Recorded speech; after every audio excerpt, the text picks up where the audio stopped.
All right, cool. I'll start this around. I already did that. Did we get a?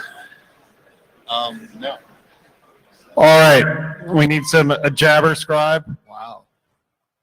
Jabber scribe, please. All right, thank you, Yoav. Note takers. Any note takers in the audience? I'm sure you're there. Don't be shy.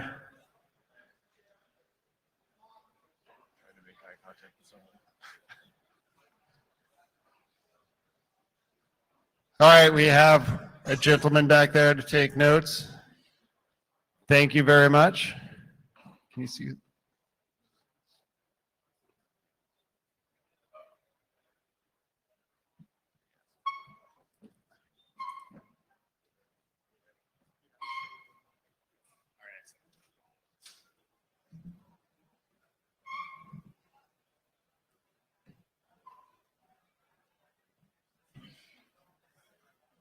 Testing, testing, testing.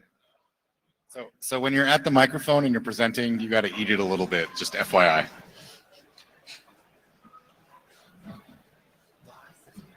They looked at you. They were like, they need to put it in their mouth to hear anything. Yeah.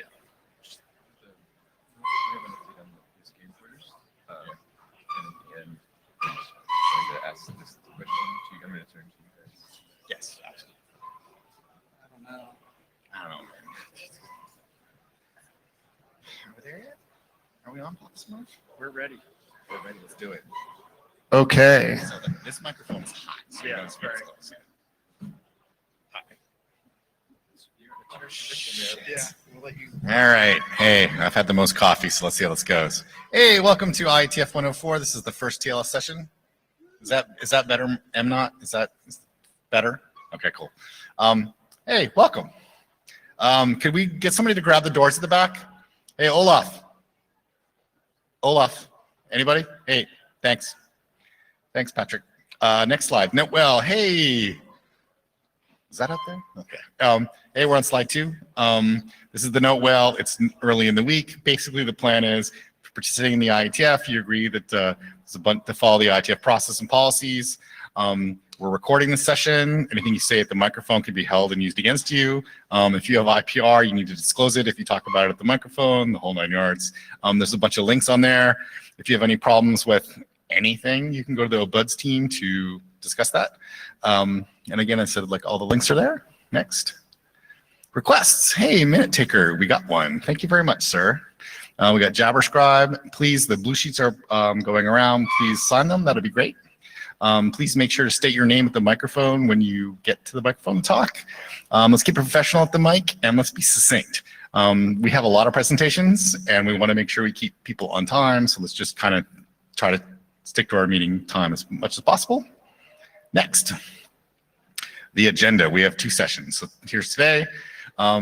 The demarcation obviously is administrative, which is what we're doing now. And then we have some chair stuff that we want to talk about and a working group draft and then a bunch of non-working group drafts at the end. And then we have another session on Wednesday, I believe, right? Which is the next click. Tomorrow. Sorry, Tuesday. And it's a lot of stuff. Everybody gets, time is going to be very short there, so I hope people can keep their points succinct. Next. Working group status. Hey, we did a lot of working group last called documents. A lot of them are with Ben, who's going to, I believe, going to continue to be our area director. And I'm sure that they're piling up in his inbox and they're burning a hole in his email. So eventually we'll get to those. We're going to be soon to be working group last calling some drafts because they're very close to being done. And we have a couple in progress and we've just adopted some recently. Next. Do you want to talk about this, Chris? Following in the footsteps of the HB working group, kind of set a good example for having a single location for all the working group information and pointers to relevant documentation and whatnot. We created a new website. As you can see, there are some bits of documentation that could be filled out should you have the time and effort, and the best way to do that is probably just file a pull request on the GitHub repository for the website. So Ideally, we would have a single place where we kind of describe what TLS is and DTLS is for those who are new to the area. We have pointers to the active documents that the working group is working on currently. And sort of an experiment, we'd like to sort of try to see if we can collate a bibliography of sorts of the relevant research and the academic research on the attacks and formal analysis of TLS, similar to the Freehaven Tor bibliography for papers in anonymity, and host it here such that academics coming to the area could have a single point of reference for getting up to speed with research that's been happening outside of like reading PhD theses and dissertations.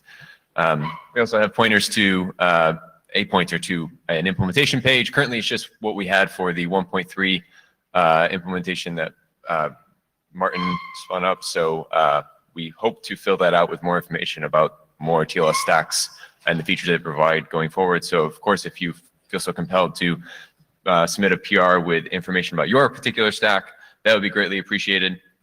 And then we will try to keep all this as up to date as possible. And if you have any feedback or suggestions for what we could add, change, remove, of course we'd be welcome to hear them.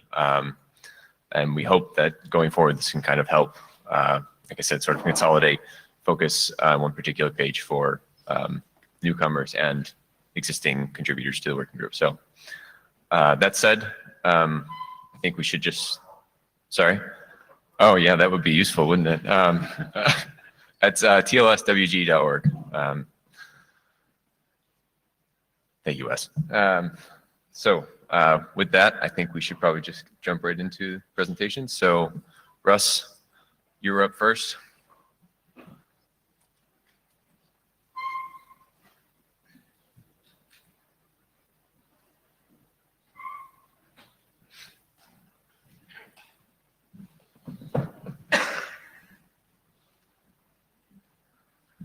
Good morning. How close do you have to get to the slide? All right. You want to switch the mics? So, but I still have to stand in the pink box. You do. All right. So, I'm going to talk about the TLS 1.3 cert with external PSK draft. Just as a reminder, this document proposes an extension which adds the ability to merge the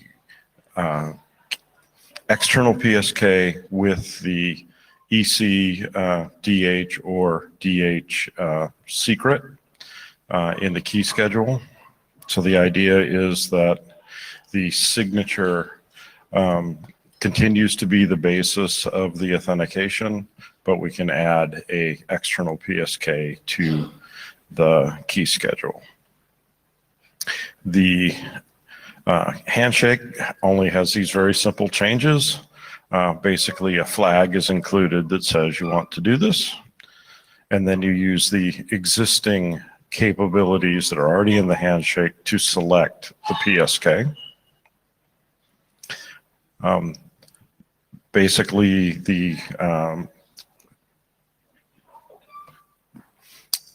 an empty value is sent. Just the presence of it is all you need. You need one bit, want to mix it in or you don't.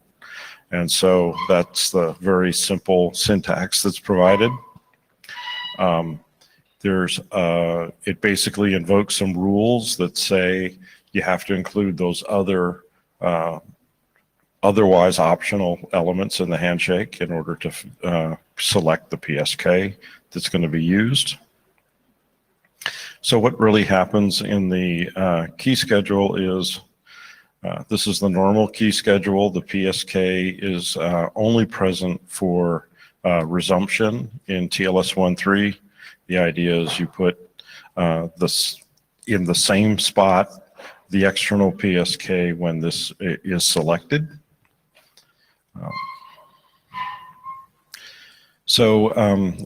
Last meeting, I was asked what proof has been done, whether this provides any additional security or adds any fragility. And so I'm offering some informal reasoning about that at this point. The first is that the authentication is still based on the signature, so there's no change there. Second is the key schedule. Without this extension, in the initial handshake, you're actually computing an extract of 00. So that is essentially a constant. Here, we're going to replace that with an extract of the selected external PSK in 0. So I would argue that adding any entropy here can only help. It's certainly not breaking anything. So the next steps, we've been talking about this for over a year. Along the way, we kind of took a bunch of side routes because we looked at adding some things, and then after some further discussion, we took those back out. And so we're essentially back to the place that was the original 00, the original individual 00. And so I think that having now completed that loop, that it's ready for working group last call, but I'd certainly like to have people review it. And then when the chairs are comfortable that we've had enough discussion, last call it. Any questions?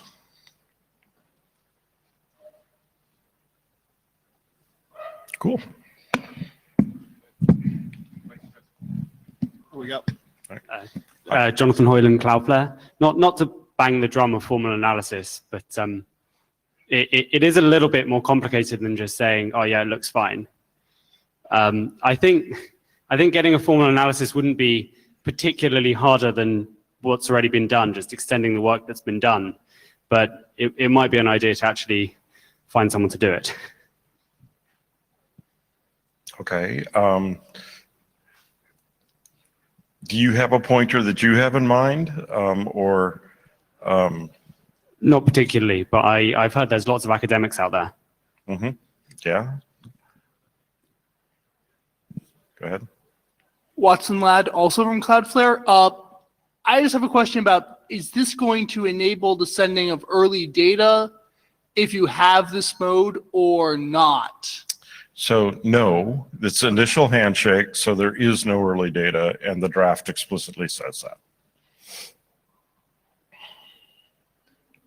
How many people have reviewed this draft?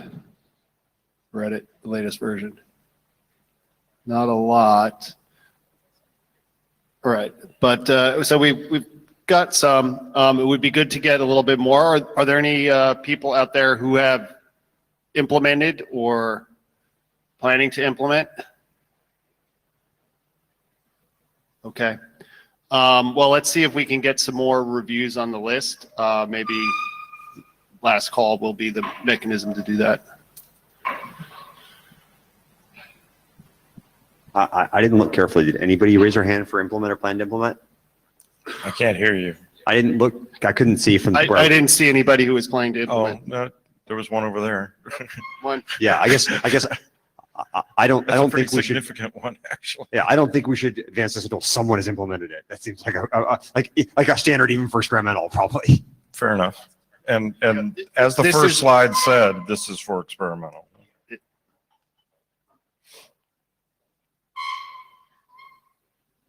Okay.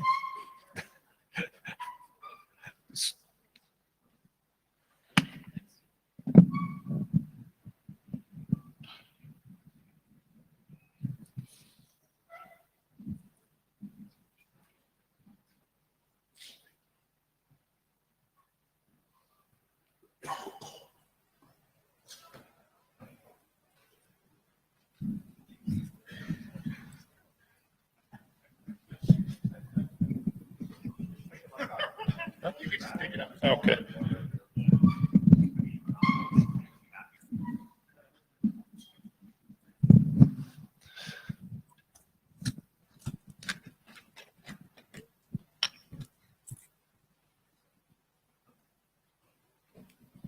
Hello, My name is Erik Sü. I'm from the University of Hamburg and I'm a PhD student there.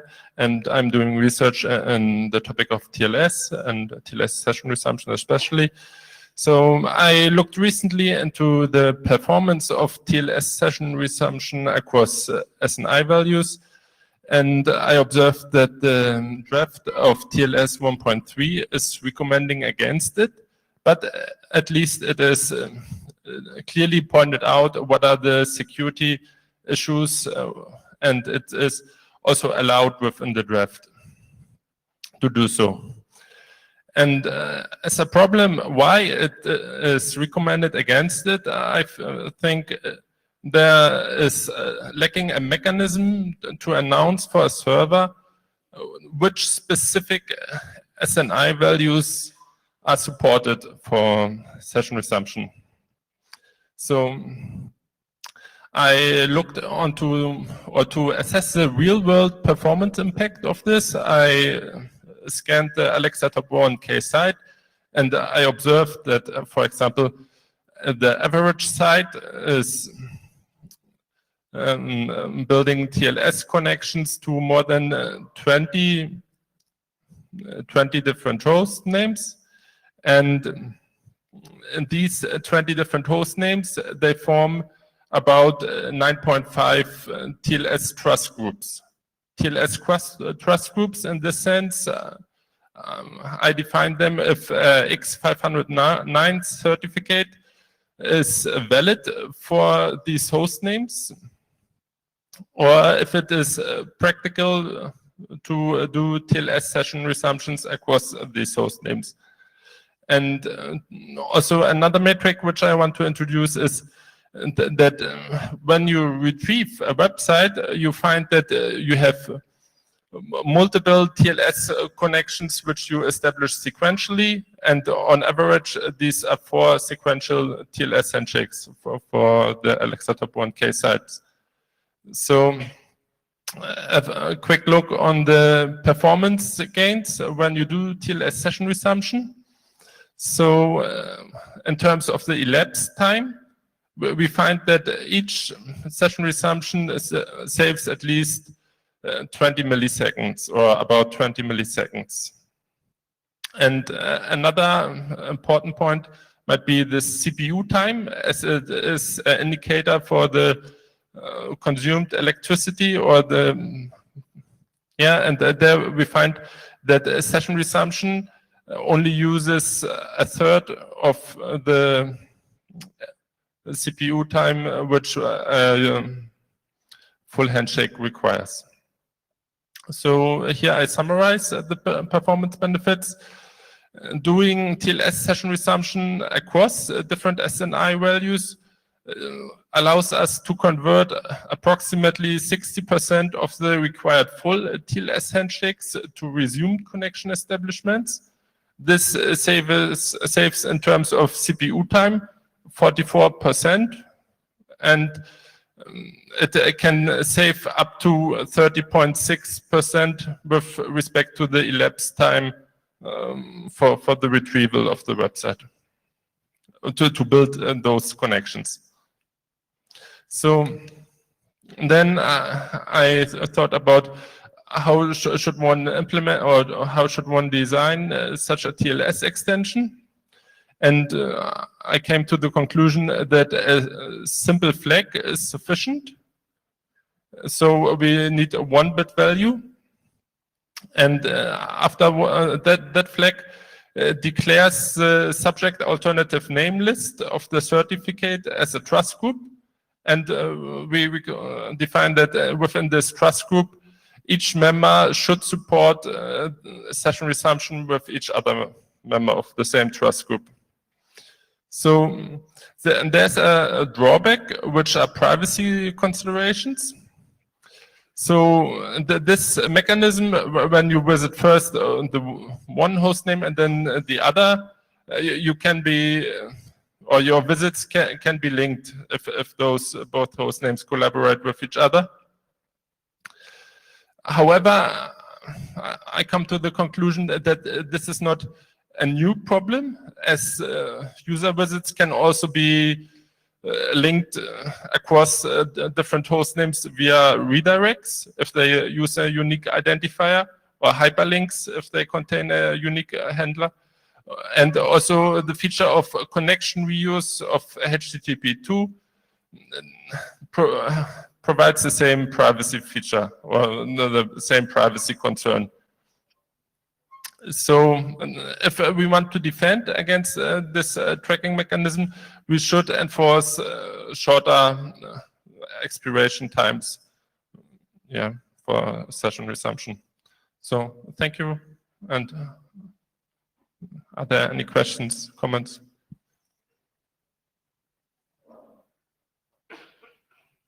Thanks for presenting this. It's good to see that presumption actually works. Otherwise, it'd be silly. So I think, this is an idea that's been floating around for a while. Victor Vasiliev floated it a while back. So I think it's worth considering. I had a technical question about the design in your specification, which is that it was a little unclear for me in the document whether you thought the extension went in EE or insert. It goes in EE, right? The server's extension, where does it go? In the EE pin? Yeah. Okay, so the document says certificates in a couple places, so you'll want to fix that. Okay. From a privacy perspective, I think you're right. There's been a lot of back and forth about domains that share the same SAN in HTTP and about connection coalescence. So I think you'll want to be clear on what the DNS status is. So one thing you might say is I could resume and I wouldn't have to do a new DNS request. So you probably have to come down on that one way or the other. This is a topic, as I say, which came with an HTTP as well. The second thing is, perhaps third thing, is can you walk through the reasoning for why you think that only one bit is needed, as opposed to a way to indicate I'd accept for some of these domains but not others? I shall explain why one bit is sufficient. Yes, please. And the alternative, I think, would be that we provide an entire list for which names session resumption should be supported. And I think that there are security considerations, or it's more difficult to implement this approach.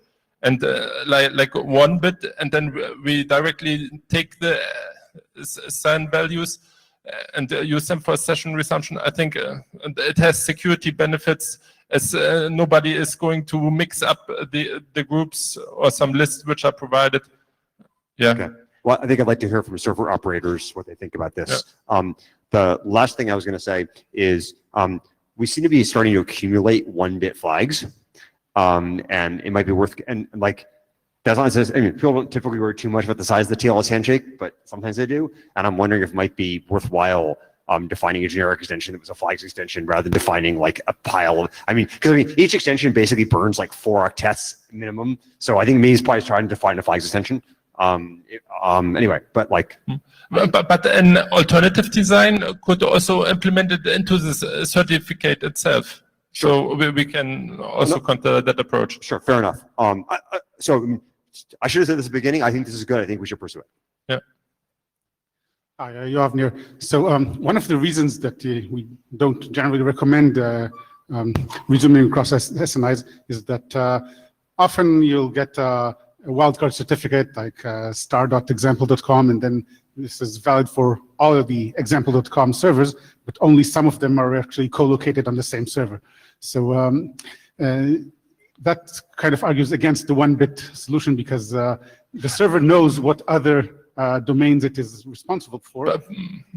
But why does the server address matter? Sorry? Why does the server address matter, or why it's important whether it's located on that server or not? Because you can use the session ticket encryption key also on another server, and you are fine. Well, it might be fine, but if it's a different server, then the security properties are different. It's usually not. It's really not a good idea to just do session resumption to random servers within an organization just because they went to the economic and operational expediency of getting just one certificate for the entire organization. And this approach is a little bit offloading some complexity to the X509 certificate. So you have to define there the right trust group, which is matching this use case. Right, but then you have to get your certificates according to that Yeah. trust group. Yeah, which is, again, a bit difficult. It's a bit difficult, but otherwise We're going to close the line. Sure. Okay. There's a difficulty somewhere, and you're going to have to face it at some point, either in the PKI or in the server configuration. Yeah. Yeah, thanks. Yeah, please make it quick. Victor Vasiliev, Google. This is something like I proposed 2 years ago, but for core TLS1 free stack, and then we decided we'll talk about that later. And I think now is a good time to talk. Overall, I think this is a very good idea.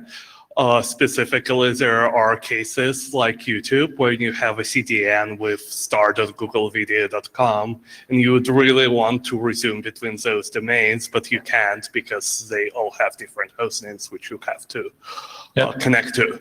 And because of that, I have two issues, one small and one serious. The small one is I would use new session ticket extension for this because this is an extension which changes behavior of a ticket and not the handshake itself.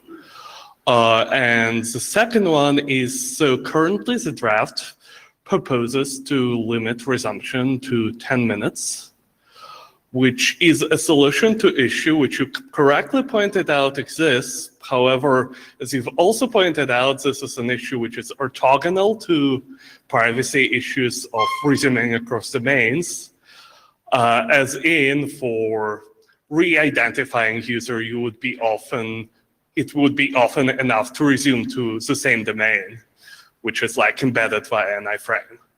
So it is correct that we should probably take on the closer look at privacy implications of resuming across, say, a week or whatever.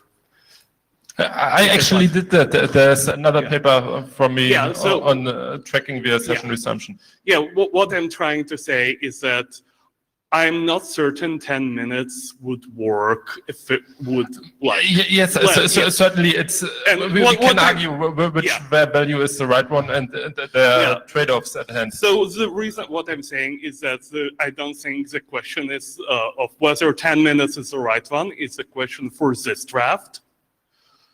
You see what I'm saying? Okay, you question whether we should at all recommend some time limits. Yeah, I think we might want to recommend, but in different draft. Okay. Other than that, I support adoption of this, and I am willing to implement this. Okay, I'd just like to echo what Yov was saying. This is Nick Sullivan in Cloudflare. Is that some servers may have a certificate that is over-provisioned in terms of how many host names it covers. So it may not be able to answer every subdomain of it.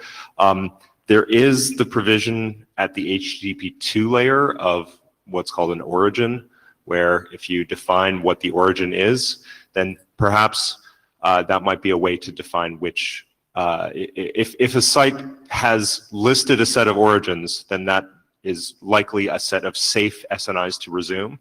But without that additional signal, you may end up in a situation where you connect to a server on a subdomain that server just doesn't have the ability to answer for. Yeah, we offload some complexity to the certificate itself. Right. You're saying that the certificate has to be a lot more specific than it currently is. That there has to be a one-to-one mapping between handling everything on the certificate to handling to web servers, which I think is an unreasonable expectation. Okay. Good. Thanks. How many folks have read this draft? Okay, a few. And is there anybody who is seriously opposed to this work? No. I think Victor raised some good points about the actual design of the spec. So I think probably we should see maybe a converged draft before we actually accept it. Yeah.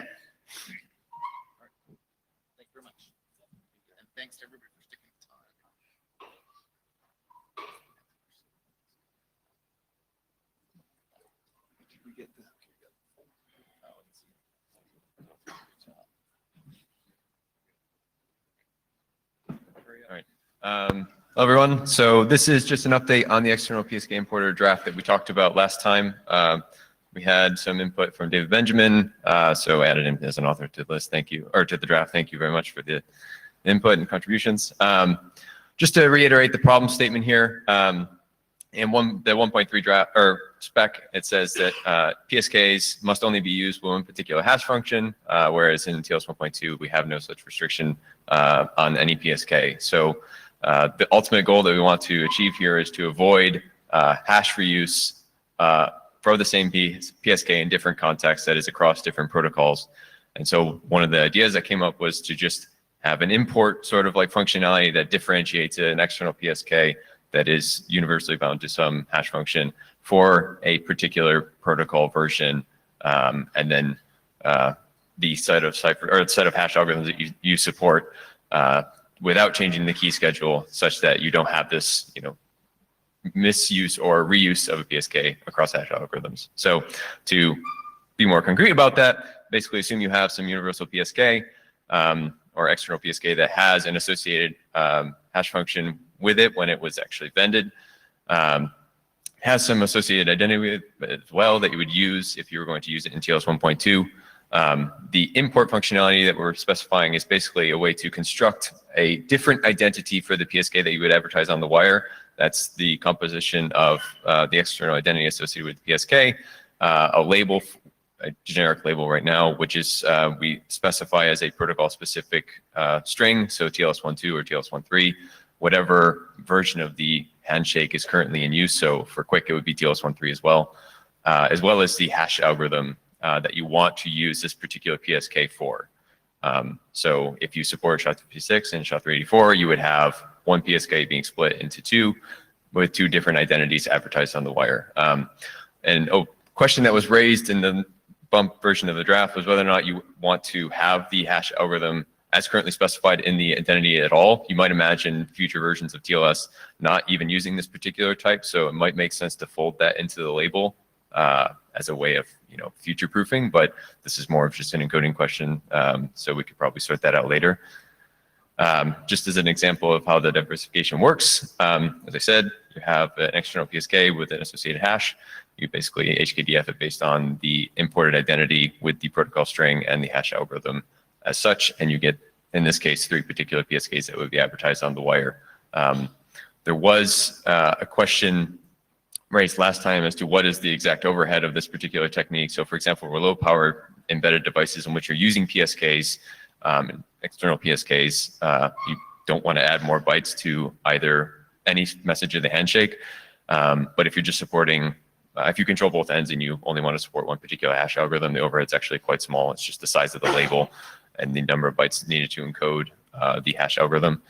Another benefit of this particular approach is that there's no change to the key schedule, which is in contrast to the universal PSK design that was originally proposed by David, which has been sort of folded in here.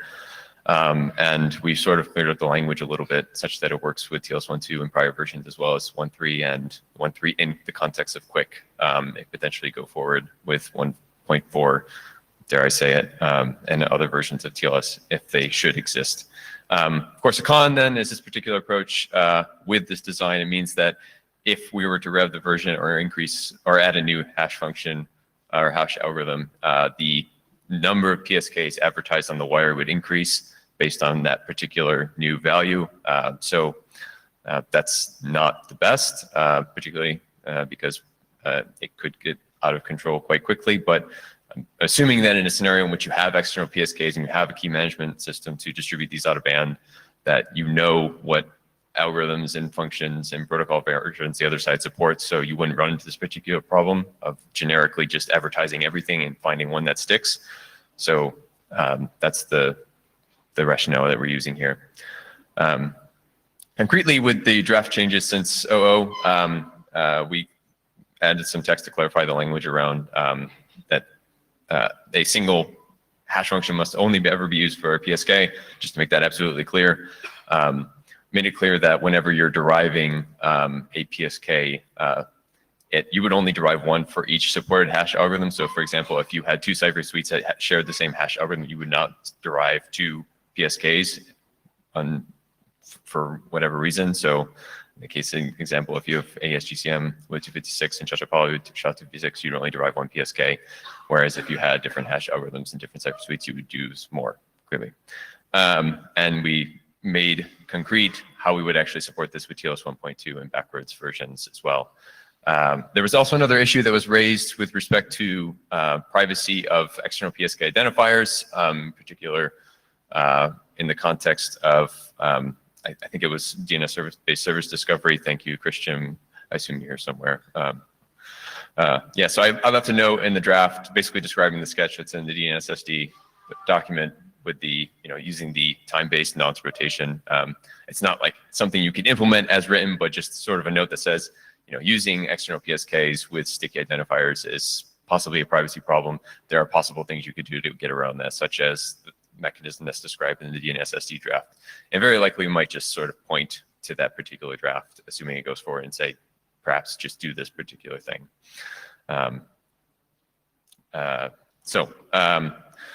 There was some interest in this last time. This is a problem for TLS 1.3, especially if you want to use external PSKs.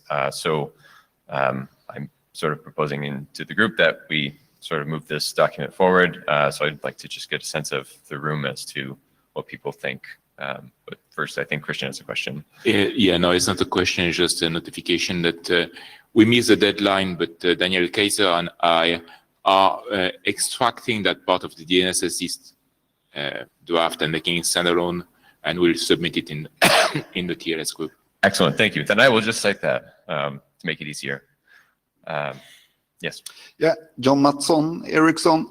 Yeah, 3GPP mandated TLS 1.3 already last release. I actually thought about this problem just a couple of weeks ago, trying to figure out what 3GPP has some PSK use cases, most are certificate. What should we do exactly this to confirm with TLS 1.3 and PSK? So I would very much like guidance, something like this, guidance from the TLS working group on how to do this. One question, one of the motivations here is in the introduction is that this was not done in the TLS 1.3 draft because it used the same PSK with different hash function because it's hard to analyze. Does this make it easier to analyze? Now, if I have used the default SHA-256 hash function, I could use SHA-256 to derive a key for using in SHA-384. Do you have motivation why that is more secure than using the same key with different hash functions? Do you want to answer that? Yeah, I'm assuming John was going to follow up on that, but perhaps not. Well, my question is sort of actually sort of related in the same answer. Yeah. The question is whether the PSK identity constitutes a channel binding, because if you can show that it constitutes a channel binding in a formal sense, then yeah, you just get to skip like all of these like multiple hash functions problems because you can prove that they're sort of independent and indistinguishable. But the design of in the draft doesn't specifically say that it is attempting to be a channel binding, even though it looks like it should be. I'm not sure if it is, but I'm not understanding why is a channel binding relevant in this case? Yeah. So a channel bind, what you're effectively doing is you're binding the PSK of the previous session to the new key of the new session, of the resume session. No, this isn't about resumption. This is about external PSKs. The external PSK is established somehow through some protocol, even if that's out of bound, no? I mean, I guess, but I mean, you're sure. If the external PSK is established through some mechanism, then the problem you can avoid thinking about the hashes if it just counts as a channel binding, and thus you just know that the hash of the previous session can't be confused with a different hash. Well, no, but I mean, so the way the PSK was established was like I called Chris on the phone and I read the numbers to him. But how do you know that, like, I just have this key? How does the new session know that it was established by phone call or established by TLS 1.2? It doesn't. It doesn't. Then you have to worry about how the hashes interact. Right. So the rationale, I mean, we can certainly attempt to get some analysis of this, though I think we had some informal analysis from Karthik, but the rationale here is that the hash function in the, can you go back to the thing that shows generation? The purpose, no, the next slide. The purpose of this hash function here, right, is just to provide, is basically act as a PRF with respect to the output keys. And so it's, and so that's totally decoupled from the hash function you use later. So that's why it's safe to use the same hash for multiple output algorithms, multiple target algorithms. I mean, I agree, but I think it's because this appears to constitute what would be a channel binding. As in, if the previous hash was SHA-256, then you've established that by including it in the HKDF. But, no, I don't think so, but probably should have this offline. Yeah. Yeah, offline. Okay. That is to say, we will certainly seek formal analysis to make sure this is okay going forward. But yeah. Okay, how many folks have read this draft? Okay, significant number. Anybody opposed to adopting this draft as a working group item? Okay, we'll take that to the list. Thanks, Chris. What's next?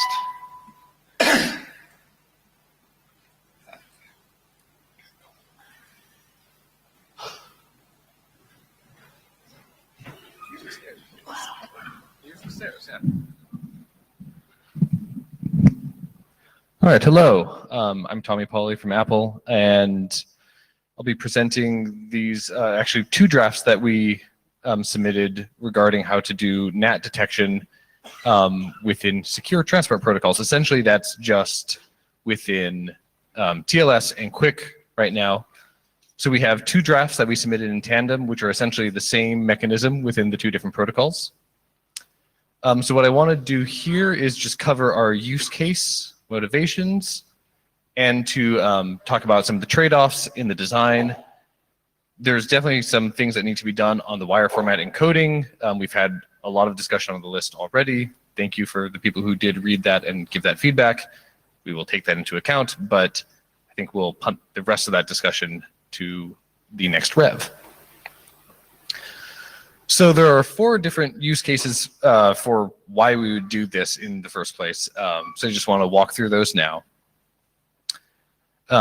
So one issue that we have with long-lived connections, of course, is that you can have NAT rebindings or stateful firewall rebindings that can happen.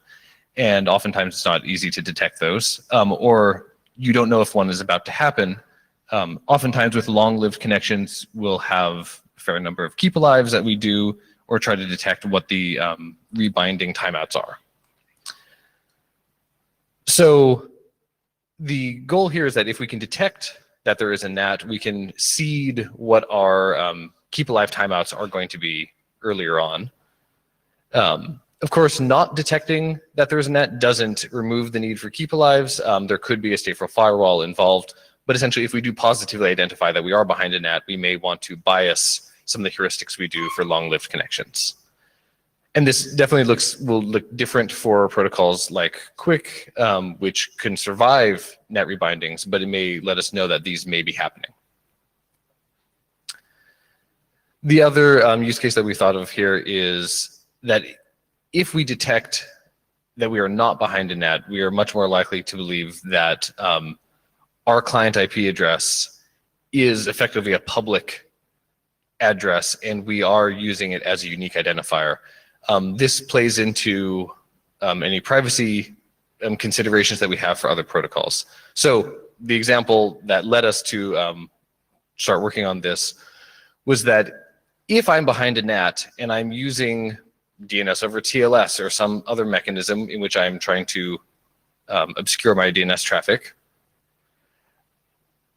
I may want to open up multiple different TLS connections to make them look more obscured or more unrelated to the actual dot server.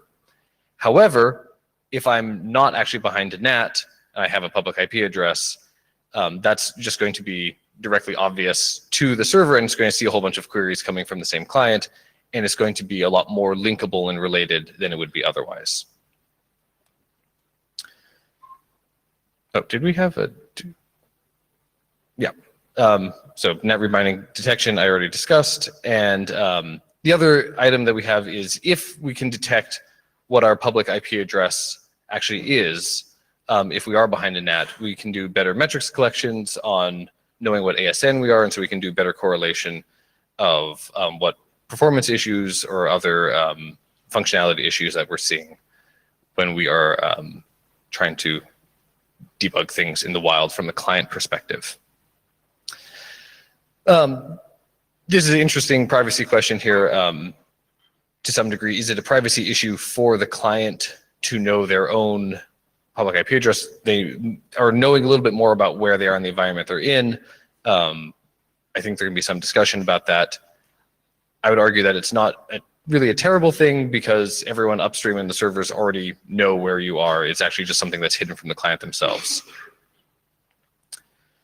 So the goals we had with this were to allow the endpoints to detect the presence of an address transforming middle box, generally a NAT, and also to allow you to discover your own public IP address, and this allows you to do like the ASN detection, stuff like that. And doing this essentially passively without doing just probe connections, do this within existing connections that we're doing to the web. The constraints, of course, is that we only want to send this type of information that's in an encrypted way. Protocols like IKE already do NAT detection, but they have to do hashing on that because that would otherwise be visible to everyone that they're sending it to. This is another way to do a NAT detection effectively, but it gets you less information on the client side. Another goal is, or another constraint essentially, is that we only want to ever be sending the publicly perceived addresses. The client should never send their own internal private address because that's definitely a privacy leak. And then the other constraint is that we cannot rely on the validity of the information. The other side can certainly lie to you at any point. You should not be making security decisions based on the address you are told. That would be a terrible thing. This is mainly just like a hint to improve heuristics and metrics. So the specific protocols that are being proposed are in TLS to have a client address extension in which asymmetrically the client requests what is my public address and the server sends that to them. Pretty simple. In Quick, we were talking about doing a symmetric request in which you can essentially, either peer can request what is my publicly perceived IP address, and then that gets sent by the peer to it. So here's just a simple little diagram. Client connects to the server, says, I support network address. I am requesting my public network address. It gets sent back to them over TLS. Pretty simple. The limitations here are that it can't detect stateful firewalls that aren't translating addresses. This also is only benefiting the client. It's unclear if the server really wants to be able to support this. It may be a little bit more complex, but if we have use cases, that could certainly be added. Another interesting point is that because, at least the way it's currently defined in the draft, it only is happening during the handshake, it doesn't take into account protocols like MPTCP in which you are going to be rebinding to different addresses. That would lead to saying maybe we should have something that we can do later on in the connection, which is exactly what we are proposing that we can do for Quick.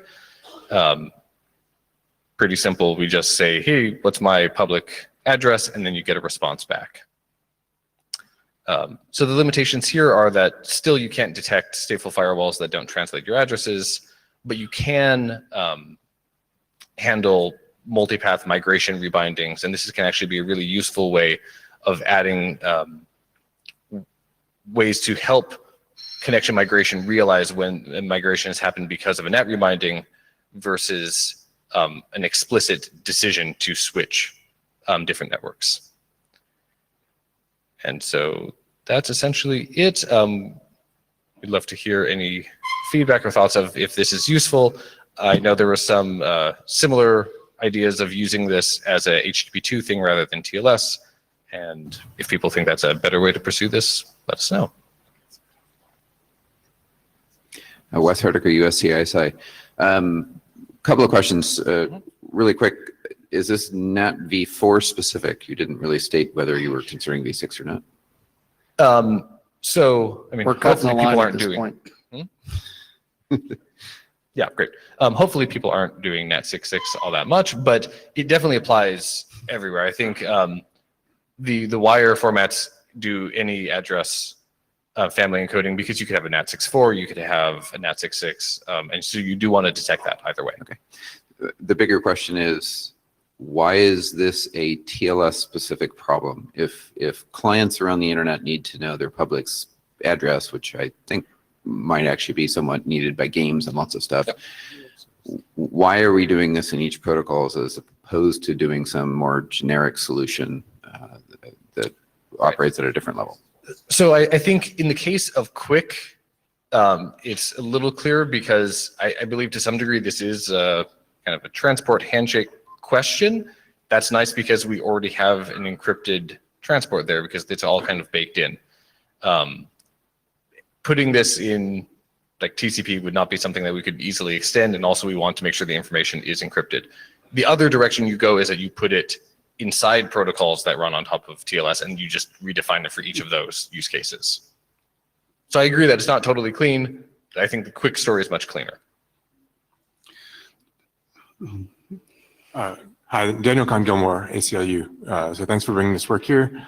I do think this looks useful. I'm a little bit curious about when I appreciate that you're aware of the problem with the server lying, and that you said you obviously wouldn't make any sort of security decisions on this basis. And yet, so you see this address change only for TLS only during the handshake, right? So it seems like there's some sort of cross TLS session thing potentially that would be going on where you might observe a rebinding with one TLS session that your address has changed that might be different from another. Sorry. What would you do with this information as a client that isn't security sensitive? So in the case, so TLS, unless it's over something like MPTCP, wouldn't really be detecting rebindings because generally your connection is going to die after rebinding. So essentially, if I'm just detecting that I am behind a NAT, what is going to influence are my decisions about like keep alive timeouts. I think also when we're talking about lying, I think it's much easier if you are lying to assume that you're going to get a mismatch of your addresses. Someone randomly guessing what your public IP address really is that you think it is probably a lot harder to do. So it may be easier to detect and trust that you're not actually behind a NAT. So you're saying that you use it specifically just to detect that you're behind a NAT and not try to do anything with the address, right? I mean, the other example was you shouldn't do anything. The only thing you could detect and trust is that you're not behind a NAT, or that somehow your public IP address really is visible. So essentially says this information is leaked. Okay. We're out of time for this particular topic. I think we ought to continue the discussion on the list. Yep. And move to the next. Sorry, folks. Thank you.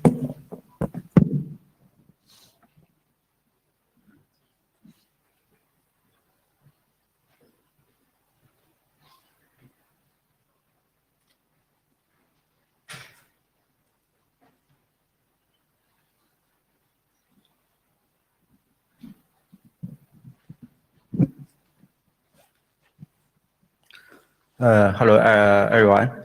My name is Haiguang from Huawei. Today I'm going to introduce our draft using identity as a raw public key, or TLS.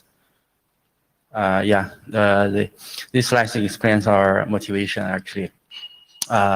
With the TLS 1.3 support using raw public key in the handshake protocols, it has two advantages. First is simple in the authentication.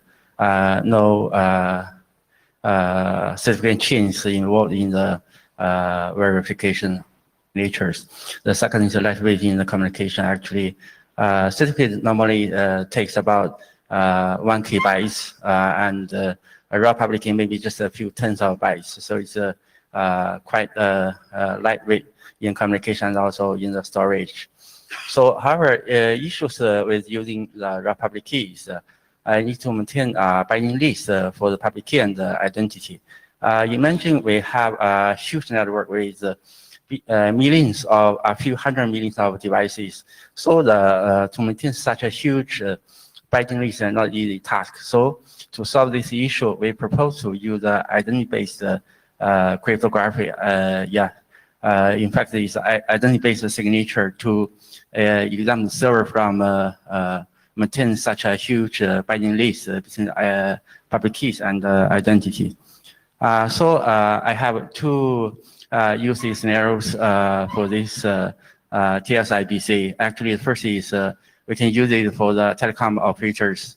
Currently, telecom operators, they use SIM card for the authentication. That is, the device and the server, they have maintained symmetric keys in the SIM card and the home server to do the mutual authentication. However, this requires the server to maintain a huge database. One possible solution is we use the IETF IBC, then we can reduce the list to manifolds, maybe just a few records, and plus a relocation list. Actually, in the 5G networks, EAPTLS is already being supported, and currently is supported with the certificate. The second usage scenario is actually we can use the TSIBC over the internet for the IoT services. So, for example, the server can authenticate the clients with identity-based signatures. So I would like to emphasize that both use cases we will be use the IBC for the IoT networks, not for the browser and server communication scenarios. So in this table, at least various identity-based protocols, including standard from ISO, IETF, and IEEE. Some of them are for the crypto algorithm itself. Some are for the supporting protocols. So you can, if you are interested, you can go into the details of these protocols. To use the identity as a raw public key, we might need to extend the JS 1.3 to support IBC. First is need to support identity as a raw public key. Second, we need to support IBS signature algorithm in place of a raw public key signature algorithm used. So currently, our drafts support 4 IBS algorithm. First is ECCSI. It is specified in RFC 6507. It is elliptical-based IBS algorithm. The second to the fourth one are from ISO. It's IBS 1, IBS 2, and Chinese IBS. They are bilinear pairing-based IBS algorithm.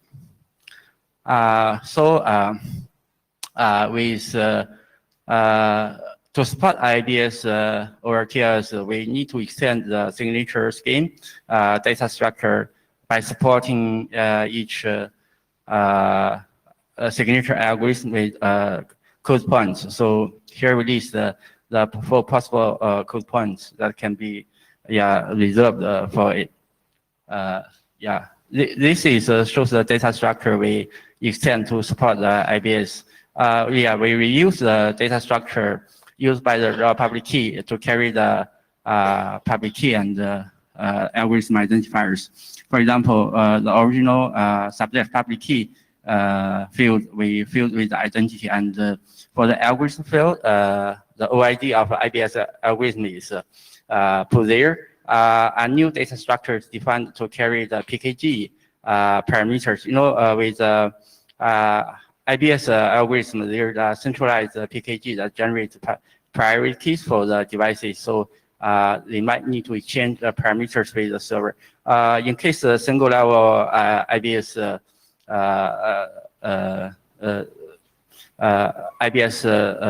user scenarios, maybe this can be omitted from the handshake.